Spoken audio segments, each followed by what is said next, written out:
Welcome to Worship Tutorials. We have new tone match patches and captures available for a wide variety of hardware and software devices based on an original Mesa Boogie.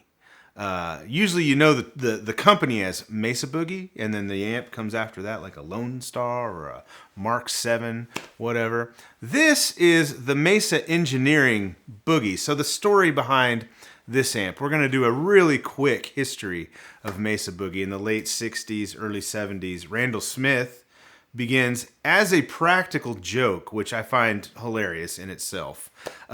He begins taking Fender Princetons and modifying them as a joke to be 100-watt amplifiers. So he makes 100-watt Princetons. And he sort of eventually settles on this 100-watt Princeton 112 combo as his amp. And then in the 70s, he began making that amp, and then players would buy it. Now, the reason that the company is called Mesa Boogie and this amp is called the Boogie is because Carlos Santana stopped by, as you know, as he would, to Randall Smith's place, and he played one, not knowing what he thought he was plugging into a Princeton, and he plugs into this thing, and Randall Smith is like, "You got to play this amp," and Carlos is probably like, "It's a Princeton. I've played one of those. It's not what I want." So he plugs into it, plays it. Lo and behold, it's a 100-watt Princeton that sounds amazing. And Carlos looks at Randall and says, "Man, that little thing really boogies." And so there you go, Mesa Boogie. This one is, you could think of this as a Mark 1, but it really kind of predates Mark 1 because they didn't call the Mark 1 the Mark 1 until the Mark 2 came out. Do you follow? That was in 1980. So we're in the 70s. He's building these 100-watt Princetons, and this one is serial number 98. So this is one of the first 100 boogies that Randall Smith built as Mesa Engineering.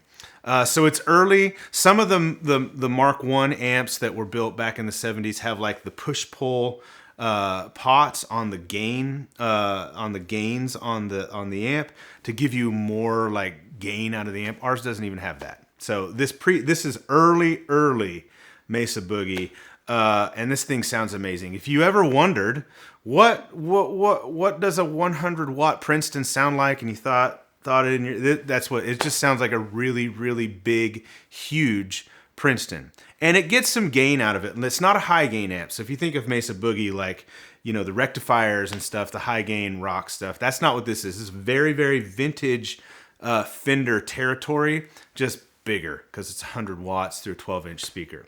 So we've captured it for the following things currently available, maybe more in the future. It's all going to be linked below. You can get it for Line 6 Helix, HX Stomp, Pod Go.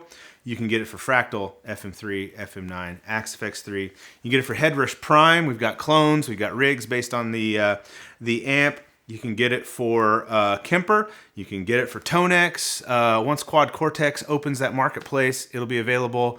If some other piece of hardware comes on the market that can capture an amp, it might be available for that as well. All of that linked below.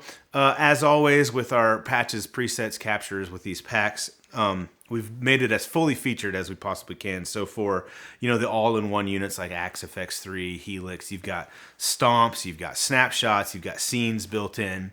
For like Kemper and TONEX and things like that, we've made multiple captures of the amp all through its gain range. This is a really cool pack. These are really cool sounding presets, especially if you like vintage Fender tone. But I think what makes this one cool is like it's a piece of like rock and roll and amp gear history. Like this is, you know, these things are rare. This was a friend of ours let us borrow this amp. We don't own this amp.